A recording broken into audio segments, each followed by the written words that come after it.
Et bienvenue la team créative Zen, j'espère que vous allez tous très bien, je suis contente de vous retrouver dans cette nouvelle vidéo où je vous propose un exercice d'art-thérapie, un exercice où on va voir ensemble le pouvoir du geste répétitif. Comme à mon habitude, je vais scinder cette vidéo en deux. Je vais d'abord vous expliquer brièvement l'exercice pas à pas et je vous laisserai la vidéo en fond pour que vous puissiez mettre pause ou suivre en même temps l'exercice et le répéter si ça vous dit. Et ensuite, on va parler un peu plus théorie, on va parler du lien entre neurosciences et art-thérapie et je vous expliquerai aussi pourquoi du coup on parle de gestes répétitifs et pourquoi on aime ce mouvement en art-thérapie. Mais tout d'abord, si vous ne me connaissez pas encore et que vous tombez par hasard sur ma chaîne, bienvenue. Déjà, moi c'est Aike, je partage du contenu en art-thérapie, je propose beaucoup d'exercices mais aussi de contenu un peu plus théorique et chaque dimanche je partage mon épisode phare, l'épisode sur l'exercice anti-blues, anti-stress du dimanche soir. Donc si ce contenu vous intéresse, n'hésitez pas à vous abonner, ça me fera grand plaisir de vous compter parmi nous, la team créative Zen.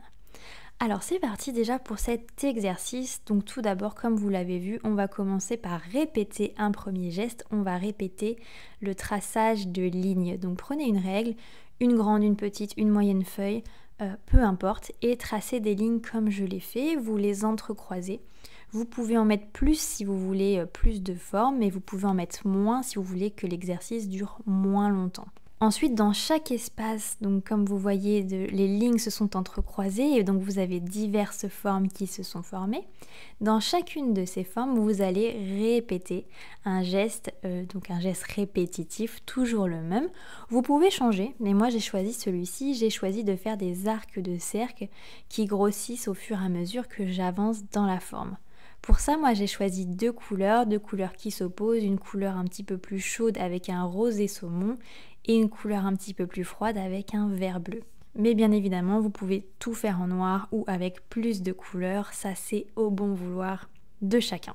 Alors c'est parti pour la deuxième partie, on va parler un petit peu plus théorie. Donc déjà, pour ceux qui ne me connaissent pas encore, je vais rappeler un peu le principe de l'art-thérapie. Je sais que je le répète un peu à chaque début de vidéo, mais je pense que c'est important puisque on commence à être de plus en plus sur cette chaîne, donc je vais le répéter encore un petit peu. L'art-thérapie, c'est une forme de psychothérapie qui exploite la créativité et l'expression artistique tout simplement pour aider les personnes à exprimer leurs émotions et à faciliter leur guérison et leur développement personnel. Et en fait, bien que l'art-thérapie soit une pratique ancienne, je l'avais déjà dit dans une vidéo, je crois d'ailleurs que c'est la vidéo sur l'œuf de Pâques, où je vous disais qu'au final on retrouvait l'art-thérapie déjà dans l'Antiquité, puisqu'ils avaient l'habitude de s'offrir des œufs décorés à la main avec des formes répétitives aussi. Donc l'art-thérapie c'est vraiment quelque chose de très ancien. Oui d'ailleurs voilà, les Romains ont inventé le théâtre est un canal d'art-thérapie. Et donc c'est très ancien, mais c'est vraiment très récent qu'on a fait le lien entre le cerveau et l'art-thérapie. En fait, en étudiant le fonctionnement du cerveau, les chercheurs ont pu établir un lien entre l'art-thérapie et le développement de certaines régions du cerveau. Donc les neuroscientifiques ont découvert que la pratique de l'art-thérapie peut stimuler la plasticité cérébrale. Qu'est-ce que ça signifie ? Ça signifie que le cerveau est capable de changer et d'adapter ses fonctions en réponse à des stimuli externes. Il est maintenant établi que le fonctionnement neuronal est affecté par les expériences, y compris les expériences artistiques telles que l'art-thérapie. En fait, ils ont enfin montré que on pouvait avoir une influence positive sur notre cerveau avec l'art-thérapie. Vous savez, notre corps assimile, par exemple on parle souvent de choc émotionnel, notre corps va assimiler ces chocs. Notre corps et notre mémoire, notre cerveau vont se souvenir de ces expériences négatives et ça va un peu nous pourrir la vie. Si c'est des choses qu'on n'évacue pas, ça va constamment être là, on va avoir une mémoire émotionnelle. Du coup, avec l'art-thérapie, on prend le contre-pied et on essaye de détourner ce côté négatif en côté positif pour combattre un peu tout ça. Et du coup, on amène au cerveau, on l'éduque à se détendre et à gérer les émotions avec une expérience artistique. Et donc ces études ont montré que l'art-thérapie peut aider à améliorer des processus cognitifs, donc tels que la mémoire, je viens de le dire, mais aussi l'attention et la prise de décision. Vous savez, des fois on est dans un flou comme ça, un peu de pensée, on a plein de décisions à prendre, on est harcelé de tous les côtés, et bien du coup, on est tellement face à une multitude de choix à faire qu'on n'arrive pas à se décider.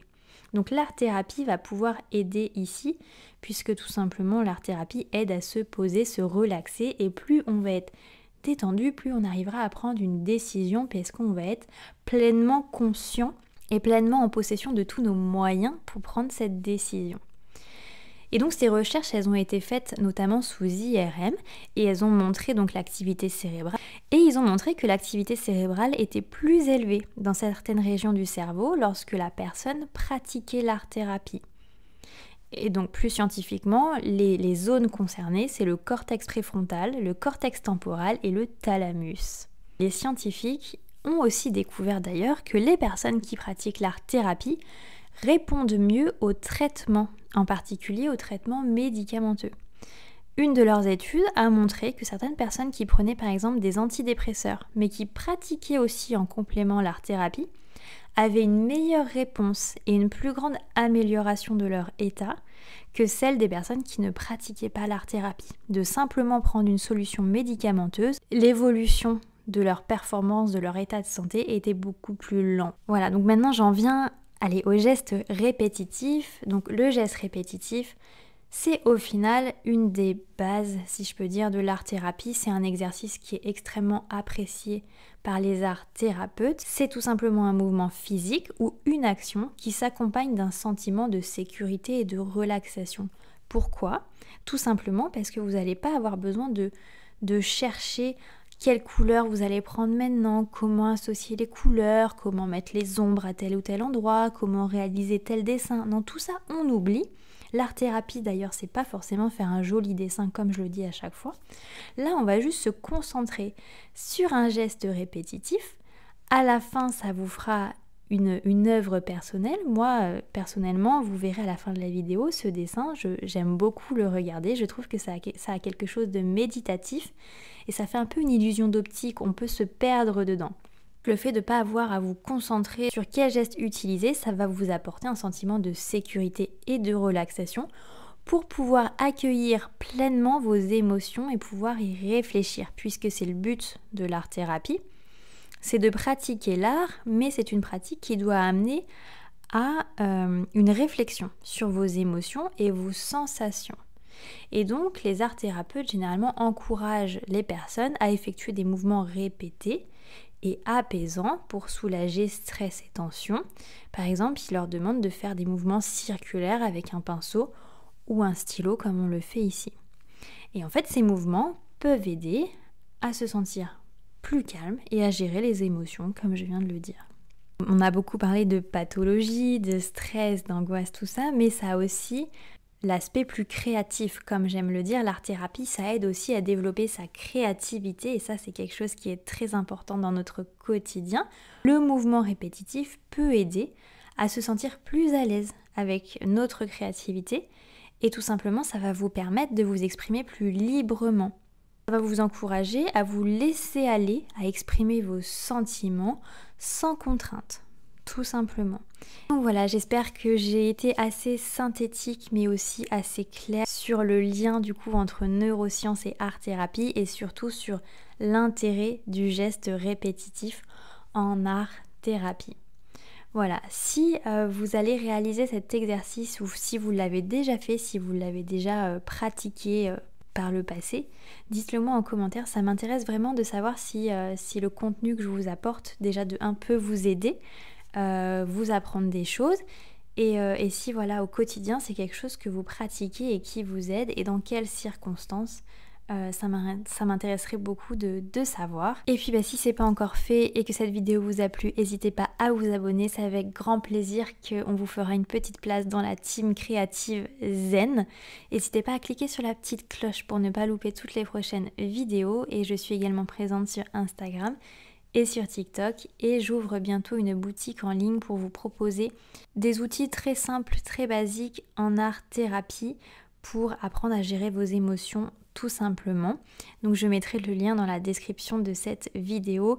Si vous regardez cette vidéo avant que la boutique soit ouverte, n'hésitez pas à vous inscrire à l'endroit où vous pouvez mettre votre mail.